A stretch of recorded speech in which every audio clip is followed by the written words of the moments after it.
Hello, everyone. Jay Cottrell here with LPT Realty in the Tri-Cities. It's Monday, which means it's time for another edition of Real Estate Talk with Jay. And really, today is going to be a really short monthly update. Why? Because I haven't been able to squeeze in the time to put together and record all of the monthly data from July. Um, so I've put together some information that I think will benefit you most. Just to give you just a quick rundown of what happened monthly in July, what it looks like for the future, and then I'm going to end on something that I feel like is really important information, and it's going to be a talk about mortgages. Now, I'm not a mortgage lender, but this information is something that you can easily find yourself or even calculate yourself using an Excel spreadsheet. So hopefully that's got you a little bit intrigued to stay till the end. But what do you say we go ahead and get into it? All right, so let's go ahead and get started with new listings. You can see that for most of this year, we've sort of been in between. We've done better than last year, but not quite as good as um, prior to the pandemic, kind of skirting right there in the middle, which is about where it's going. So we're seeing improvement there over last year, but still not quite where we were as far as looking at pre-pandemic. If we look at total listing count, it's kind of the same. We're doing better than last year, but we're nowhere near the total number of listings on the market that we were pre-pandemic 2019. Now again, this total count is an aggregate count of active listings for sale, pending contracts, and sold homes. So it gives us a picture of the overall market as far as how much activity is going on. So you can see there's still a lot of improvements to make. While we started out this year with more pending listings than both last year and prior to the pandemic, you can see we've already crossed over to below both of those numbers. And I expect with the presidential election, we'll probably stay below there through the rest of the year. We probably won't see an improvement in there until next year. Now, typically, if you read any of my blog articles, you'll know that there's typically a bounce in the real estate market after a presidential election, regardless of which party wins that election. The market tends to heat back up, mostly because people are just kind of in wait and see mode right now, despite our best efforts to tell them that it really doesn't affect the market all that much. But because of that, we'll see what happens. I expect the pending contracts and sales to slow throughout the rest of the year. So sold is kind of bouncing around in and out of last year and the prior 2019. So I feel like that pretty much means it's about at the same pace. So while pending contracts are slowing down, we'll see those sales slow later in the year, which is pretty much what it's done a lot of times. As you can see, 2019, 2023 are about the same. But if we look at the number of active listings, you can see we are making gains there. Above last year, still nowhere near 2019 levels. But the thing I really wanted you to take a look at is that green line. So that is the calculated balanced market conditions. So that's how many listings we would need based on current sales pace to reach a balanced market. So we've still got room to go, but I want you to know that green line actually has been dipping as sales have slowed. So while overall inventory, as far as the count, total inventory is increasing, the balance between sales and active listings is changing a bit because that active is climbing and the sales is slowing, which means it may not take as big of a leap to get to balanced market conditions as it did before. If that green line and yellow line keep moving closer together, that's going to bring us into a balanced market. Now, what is a balanced market? That's where supply and demand are pretty much balanced. Neither buyers nor sellers have a real advantage in that marketplace.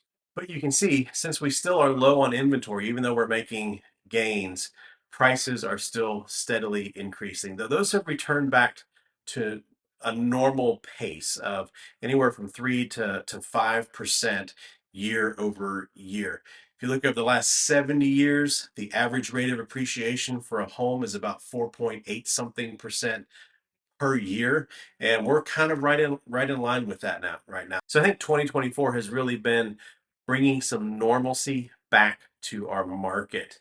So let's talk about that pesky question about mortgage rate and mortgage payments real quick, shall we?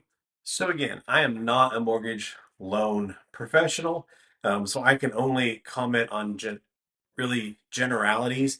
And honestly, this is sort of a spreadsheet that anybody, if you have any knowledge of Excel, you can create this on your own. Because and since I'm not a mortgage professional, there's not a lot of things in here about closing costs or all those other extra things that go in the loan. I just wanted to do a simplified illustration about how mortgage rates become mortgage payments and how those rates affect those payments. So this is looking at about a $300,000 um, home that you're putting about 10% down on, which is pretty consistent with what I see sort of the middle of the market right now. Most people are putting about 5 to 10% down on the home purchase. So I wanted to get something that was relevant. So as you can see, if you look at 6.5%, which is about where we're at right now, you can see what that monthly payment is. But a lot of people are saying, well, I'm just going to wait until the rates drop a little bit more or maybe a lot more. And this is kind of when I scrolled through different internet headlines. A lot of people seem to think that mortgage rates might kind of balance out at about 5.75, somewhere around in there.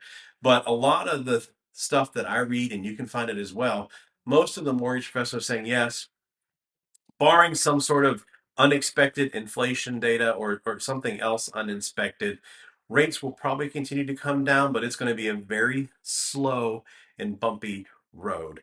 So, anyways, this is what I think people think. There's a reason why part of this is blacked out. They go, okay, I can buy a $300,000 home now and it's going to cost me this, but if the rates go down, then I can save more per money. And you can see that the rates go from 6.5 to 5.75. That does drop that payment down and saves, around $130 a month, which may not be as big as you were expecting. It's still a good chunk of change, but people forget, like I mentioned earlier, on average, homes appreciate around 4.8 something 5% per year.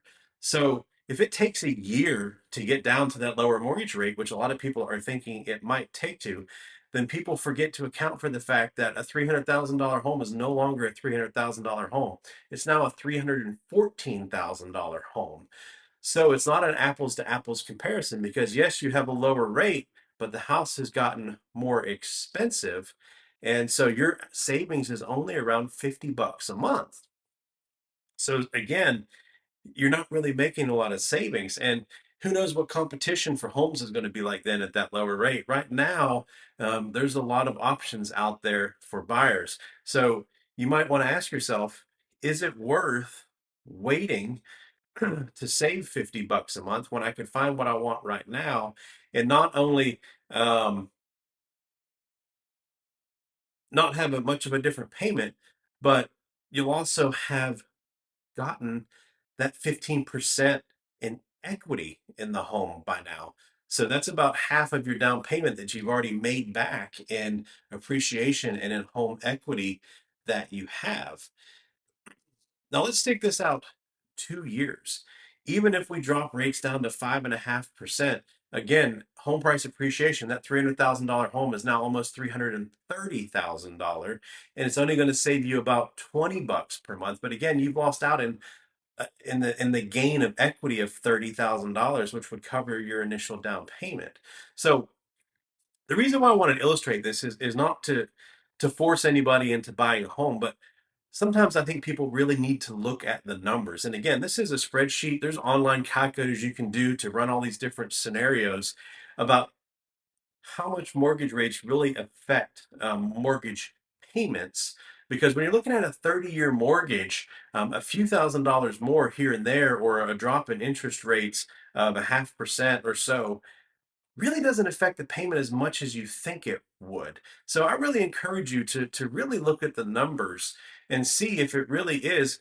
The only way that this would really work to your benefit is if during that waiting period, you're also putting back more money to put down on a home. So if you can do the combination of having more money to put down with a lower interest rate on top of that, then that might be beneficial to you. But I think people think about this stuff abstractly instead of actually putting pen to paper, talking to a mortgage advisor and letting them run the numbers and scenarios for you so you can see what all the different payment scenarios and possibilities are.